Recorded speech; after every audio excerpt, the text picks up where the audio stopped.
How to contact support on WhatsApp.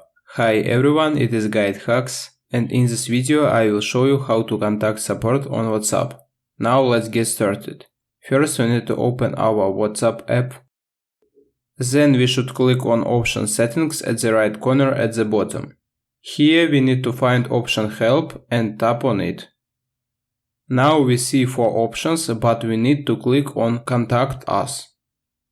In appearing menu you can report a problem just by tapping it. For example, I will write notifications doesn't work normally.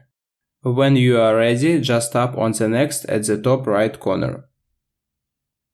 Then you should tap on option send my question to WhatsApp support at the bottom. And now you will receive a message from WhatsApp about your reported problem. And that's all, it was how to contact support on WhatsApp. Thanks for watching. If you found this video helpful, we would appreciate if you subscribe to our GuideHacks channel.